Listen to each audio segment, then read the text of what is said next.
ನಮಸ್ಕಾರ ಎಲ್ಲರಿಗೂ. ಈ ಸಕಲೇಶಪುರ ಬೈಪಾಸ್ಗೆ ತುಂಬ ಕನ್ಫ್ಯೂಷನ್ಸ್ ಇದೆ. ಸರ್, ಇದು ಓಪನ್ ಆಗಿದೆಯಾ, ನಾವು ಇಲ್ಲಿಂದ ಹೋಗ್ಬೋದಾ ಇಲ್ವಾ ಅನ್ನೋದ್ರ ಬಗ್ಗೆ ಕನ್ಫ್ಯೂಷನ್ಸ್ ಇದೆ. ಇವತ್ತು ಅದ್ರ ಬಗ್ಗೆ ಅಪ್ಡೇಟ್ ಕೊಡಲಿಕ್ಕೆ ಅಂತೇಳಿ ಈ ವಿಡಿಯೋನ ಮಾಡ್ತಾ ಇದ್ದೇನೆ. ನೀವು ಈ ಕಡೆಯಿಂದ ನೋಡ್ಬೋದು. ಈಗ ಬೆಂಗಳೂರು ಕಡೆಯಿಂದ ಹಾಸನ ಮಾರ್ಗವಾಗಿ ಬಂದರೆ ಹೊಸೂರು ಎಸ್ಟೇಟ್ ಅಂತೇಳಿ ಸಿಗ್ತದೆ ಹೋಟೆಲ್ಲು. ಅಲ್ಲಿಂದ ಮುಂದೆ ನಮಗಿದು ಕೊಲ್ಲಳ್ಳಿ ಬೈಪಾಸ್ನ ಫ್ಲೈಓವರ್ ಸಿಗ್ತದೆ. ಅಲ್ಲಿ ಸ್ವಲ್ಪ ಕನ್ಫ್ಯೂಷನ್ ಏನಂದರೆ, ಈ ಕಾರ್ಗಳು ಹೋಗ್ಲಿಕ್ಕೆ ಮತ್ತು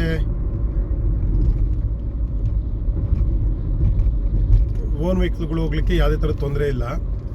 ಈ ಸ್ಟ್ರೈಟ್ ರೋಡಲ್ಲಿ ಹೋಗುವಾಗ ಅಲ್ಲಿ ಸ್ಟ್ರೈಟಲ್ಲಿ ನಮಗೆ ಬ್ಯಾರಿಗೇಡ್ಗಳನ್ನ ಇಟ್ಟಿದ್ದಾರೆ, ಅಡ್ಡ ಇಟ್ಟಿದ್ದಾರೆ. ನಾವು ಸರ್ವಿಸ್ ರೋಡಲ್ಲಿ ಹೋದರೆ ಅದು ಸಕಲೇಶಪುರಕ್ಕೆ ಹೋಗ್ತದೆ. ನಾವು ಸಕಲೇಶಪುರಕ್ಕೆ ಹೋಗಬಾರ್ದು ಅನ್ನೋದಾದರೆ ಈ ರೋಡಲ್ಲಿ ನಾವು ಇಲ್ಲಿ ರೈಟ್ ತೊಗೊಬೇಕು. ಆ ಸರ್ವಿಸ್ ರೋಡನ್ನು ನಾವು ಇದನ್ನು ಯೂಸ್ ಮಾಡೋಕ್ಕೆ ಹೋಗಬಾರ್ದು. ಈ ಬಲಬದಿ ರೋಡನ್ನು ಯೂಸ್ ಮಾಡಬೇಕು. ಇದು ಸಕಲೇಶಪುರ ಬೈಪಾಸಿಂದ ನಾವು ಸ್ಟಾರ್ಟ್ ಆಗ್ತಿದ್ದೇವೆ ಇಲ್ಲಿಂದ. ಪೂರ್ತಿಯಾದ ಮಾಹಿತಿನ ನಾನು ನಿಮಗೆ ಇವತ್ತು ಶೇರ್ ಮಾಡ್ತೇನೆ.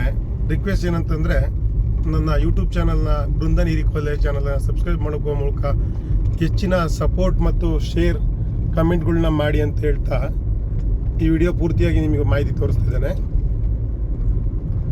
ಇದು ಒಂದು ಬದಿಯಲ್ಲಿ ಕಂಪ್ಲೀಟಾಗಿ, ಎರಡು ಬದಿಯಲ್ಲಿ ರಸ್ತೆ ಆಗಿದೆ, ಮತ್ತೊಂದು ಬದಿಯಲ್ಲಿ ಸ್ವಲ್ಪ ಕೆಲಸಗಳು ಬಾಕಿ ಇರೋ ಕಾರಣ ಈ ಬಲಬದಿಯ ರಸ್ತೆ ನಮಗೀಗ ಓಡಾಡಲಿಕ್ಕೆ ಮಾಡಿಕೊಡ್ತಾರೆ.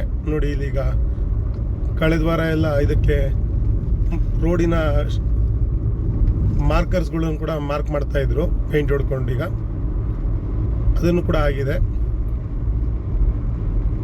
ನಾವು ಸರಾಗವಾಗಿ ಬೈಪಾಸ್ನಲ್ಲಿ ಸಾಗ್ಬೋದು, ಯಾವುದೇ ತೊಂದರೆ ಇಲ್ಲದೆ.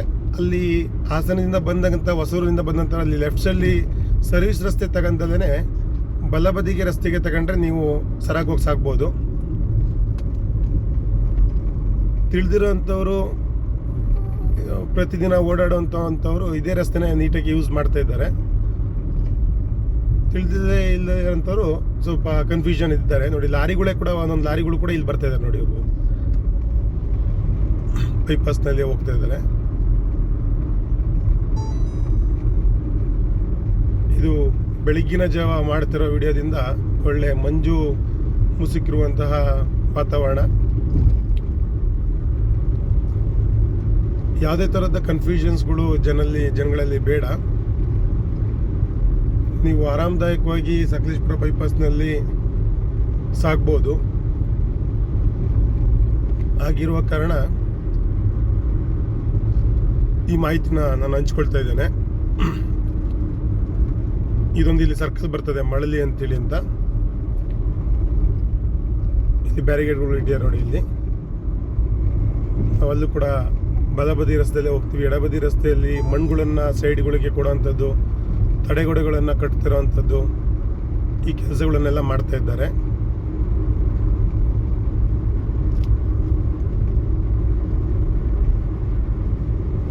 ಈ ಮಾಹಿತಿಯನ್ನು ಪೂರ್ತಿಯಾಗಿ ನಾನು ಸಕಲೇಶಪುರ ಬೈಪಾಸ್ನ ಮುಗಿಯೋವರೆಗೂ ಕೂಡ ನಿಮಗೆ ತೋರಿಸ್ತೇನೆ.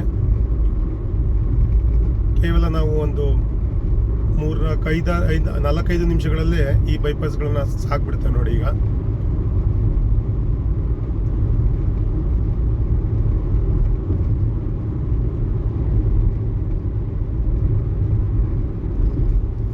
ಎಲ್ಲ ಥರದ್ದು ಕ್ರಾಸ್ಗಳಿಗೆ ಮತ್ತು ಇದನ್ನು ಪ್ರತಿಯೊಂದನ್ನು ಕೂಡ ಅಳವಡಿಸ್ತಾ ಇದ್ದಾರೆ. ಮಧ್ಯಕ್ಕೆ ಎರಡು ಕಡೆಯಲ್ಲಿ ರಸ್ತೆಯ ಮಾರ್ಕರ್ಸ್ಗಳನ್ನು ರೆಡಿ ಮಾಡಿದ್ದಾರೆ. ಮಂಜು ಜಾಸ್ತಿ ಇರುವುದರಿಂದ ನೋಡಿ, ಬೆಳಗಿನ ಜಾವ ಸ್ವಲ್ಪ ಇದಿರ್ತದೆ. ನಾವೀಗ ಹೇಮಾವತಿ ಬ್ರಿಡ್ಜಿನವರೆಗೆ ಬಂದಿದ್ದೇವೆ. ಹೇಮಾವತಿ ಬ್ರಿಡ್ಜಿನ ಪಾಸ್ ಆಗ್ತಿದೆ ನಾವೀಗ. ಎರಡೂ ಬದಿಯ ಬ್ರಿಡ್ಜ್ಗಳು ಕೂಡ ರೆಡಿ ಆಗಿದ್ದಾವೆ. ಈಗ ನಾವು ಬ್ರಿಡ್ಜ್ ಮೇಲೆ ಸಾಕ್ತಾ ಇದ್ದೇವೆ. ಈಗ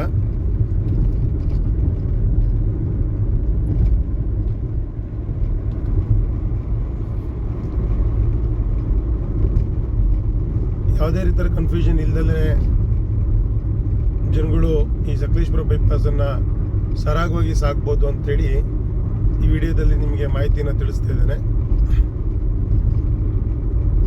ಇಲ್ಲಿಂದ ಮುಂದಕ್ಕೂ ಕೂಡ ಮುಂದಿನ ವಿಡಿಯೋಗಳಲ್ಲಿ ನಾನು ನಿಮಗೆ ತೋರಿಸ್ತೇನೆ. ಅಂದರೆ ಆನೆಮಲಿಂದ ದೋಣ್ಗಲಿಂದ ಹೆಗ್ಗದ್ದೆ ಮಾರನಹಳ್ಳಿವರೆಗೆ ಏನಾಗ್ತಾ ಇದೆ ಕೆಲಸದ ಬಗ್ಗೆ ಮಾಹಿತಿ ಕೂಡ ಮುಂದಿನ ವಿಡಿಯೋಗಳಲ್ಲಿ ತೋರಿಸ್ತೇನೆ. ಈ ವಿಡಿಯೋ ಅಂತ ನೋಡ್ತಾ ಇರೋಂಥವ್ರು ಹೆಚ್ಚಾಗಿ ಕನ್ಫ್ಯೂಷನ್ ಇದ್ದಂಥವರು ಈ ವಿಡಿಯೋನ ಶೇರ್ ಮಾಡಿ, ಜನಗಳಿಗೆ ಮಾಹಿತಿ ತಿಳಿಸಿ, ಕಮೆಂಟ್ ಮಾಡಿ ಅಂತ ಹೇಳ್ತಾ ಈ ಕಂಪ್ಲೀಟ್ ಸಕಲೇಶಪುರ ಬೈಪಾಸ್ ವಿಡಿಯೋನ ಇನ್ನೇನು ನಾನು ಮುಗಿಸ್ಲಿಕ್ಕೆ ಬರ್ತಾ ಇದ್ದೇನೆ. ಯಾಕೆಂದರೆ ಸಕಲೇಶಪುರ ಬೈಪಾಸೇ ಮುಗಿಯಲಿಕ್ಕೆ ಬಂತು. ಕೇವಲ ನಾನು 5 ನಿಮಿಷದಲ್ಲಿ ಈ ಸಕಲೇಶಪುರ ಬೈಪಾಸ್ನಲ್ಲಿ ಬಂದಿದ್ದೇನೆ. ಈಗ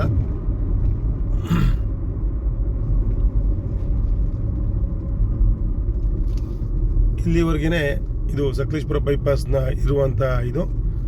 ನಮಗೆ ನಗರ ಭಾಗದಿಂದ ಹೋಗೋಂಥ ಲಾರಿ ಹೋಯ್ತು ನೋಡಿರಿ. ಈಗ ನಗರ ಭಾಗಕ್ಕೆ ನಾವು ಹೋಗಬೇಕು ಅಂದರೆ ಬಲಬದಿಯ ರಸ್ತೆಯಲ್ಲಿ ನಾವು ಹೋದರೆ ನಗರ ಭಾಗವಾಗಿ ಸಕಲೇಶಪುರ ಸಿಟಿ ಒಳಗಡೆ ಹಸಿ ಹೋಗ್ತೇವೆ. ಇಲ್ಲಿಗೆ ಸಕಲೇಶಪುರ ಬೈಪಾಸ್ನ ವಿಡಿಯೋ ಲಭ್ಯವಾಗಿದೆ ಅಂಥೇಳಿ ಭಾವಿಸ್ತಾ ಈ ವಿಡಿಯೋನ ಮುಗಿಸ್ತಾ ಇದ್ದೀನಿ. ಧನ್ಯವಾದಗಳು ಫ್ರೆಂಡ್ಸ್. Thank you.